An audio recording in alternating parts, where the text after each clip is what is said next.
Look who came to party, y'all. Don't you dare run that saw with that 36-inch bar, DB. What are you talking about? I'm telling you, that thing ain't got enough oil to lube up a bar that big. Why not? I'm serious. It needs a high flow oil pump put on it.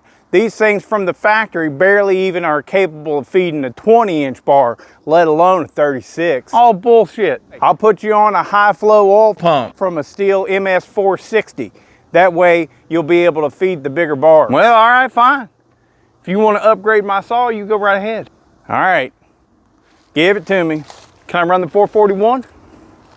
Yeah, go ahead. All right, cool. I'll go get that one. That one's all right.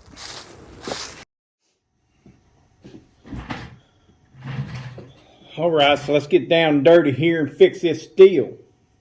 In all of their infinite stupidity, they come out with a saw that's capable of pretty darn good power and pretty darn good RPMs. And they give it an oiler that's really only capable of properly oiling about a 20-inch bar. Stihl. Bunch of weirdos, if you ask me.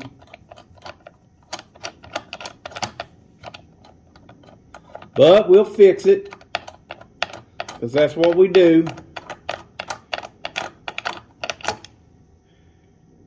All right, I'm going to drop the character because it gets annoying. Let's see. So, I guess it's I didn't know it until I got this and people started telling me then that the oiler was weak on it, because I recognized it whenever I touched the bar. Like I ran it and I touched the bar and I was like, ooh, that's hot. What in the world, right? So it very clearly was not oiling like it should have been. And yeah. So I have never done this before, but I'm also pretty sharp. Ah. Sharp enough to stab myself with a screwdriver. But yeah, I mean, it's really not that big of a deal, and I'm going to show y'all how to do it, even though I've never done it before. I'm still confident that I know how to do it. So I have one of my viewers, one of my long time viewers, because he's a big Poland fan. And there's not very many of us on the old YouTube that is, boy, I did draw blood with that screwdriver. Anyways, not many of us on YouTube creating Poland content. So poor Gary B, he doesn't have he doesn't have many people to actually follow. If he had better options, he may not follow my channel. But he's kind, man. He's very generous. He's got a nice big collection, and he tends to feed me some parts whenever I'm too stupid to figure things out or something like that, I'm very, very grateful. This whole community, man, it's very giving. Frickin' JC, I hope I'm getting this right. JC's Work Saws, or JC's Saw Shop. He is sending me a Johnson Red bar. It's in the mail. I just got a text that that's coming. Oh, come on, get on there. I always love it whenever they have the nut. I mean, come on, quit making us buy special tools. All right, there we go. Bam, right there. The oiler is already in view. That's great. I love that story. So anyways, Gary B sent me this. This is a lightly used unit. It's a high output oiler, even, for a 460. He says it'll fit. Looks like it will. He's really never been wrong before. And I'm certain that this is going to be the cat's meow. Because this 400 definitely needs a better oiler. There we go. We got. That's one thing I can say that I do like about Stihl is they use these Torx head screws a lot, and so even though the time invested on working on a lot of these things is steep because they're difficult to work on, but the amount of tools that you need to work on a Stihl is not much. Flat tip screwdriver, maybe a 8mm, a 10mm, and a Torx. That's about it. All right, so now it's probably hooked on from there to the actual. No, God, it's just going to come right out. Holy crap! It just came right out. So that little nipple there goes inside of a rubber bung that leads to your oil tank.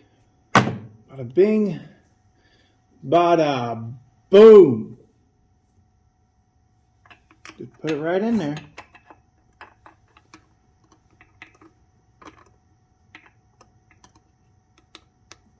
Hot damn diggity. Look at that. That was the easiest thing I have ever replaced on a Stihl, I believe. Aside from maybe a spark plug. And that's a maybe. Stihls are difficult to work on. I need to do a video detailing why chainsaw enthusiasts tend to prefer Husky over Stihl. It's not because they think Husky is better. Yeah, I mean, they may think that, but I don't think that's the reason why most enthusiasts decide to go with a Husky product. There we go. That was easy. Who's your uncle? Bob. Bob's your uncle.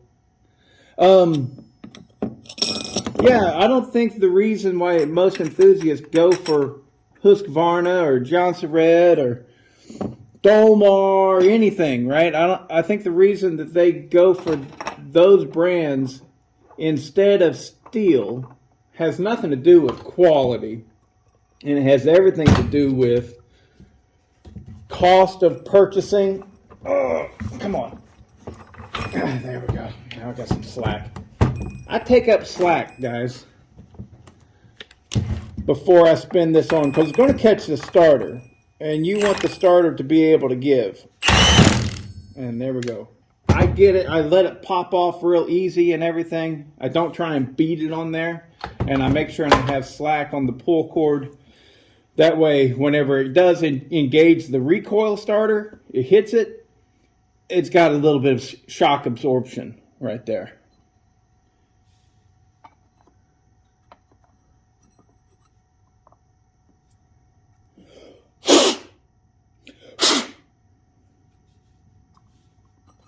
Oh, I got to look for it. So these things,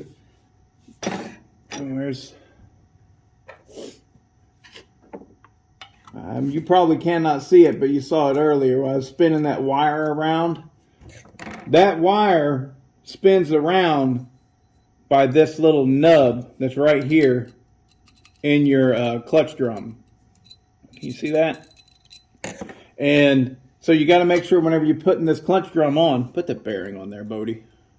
Or hot rod. I'm hot rod right now. Find where that wire is. Rod, I guess I should probably call it.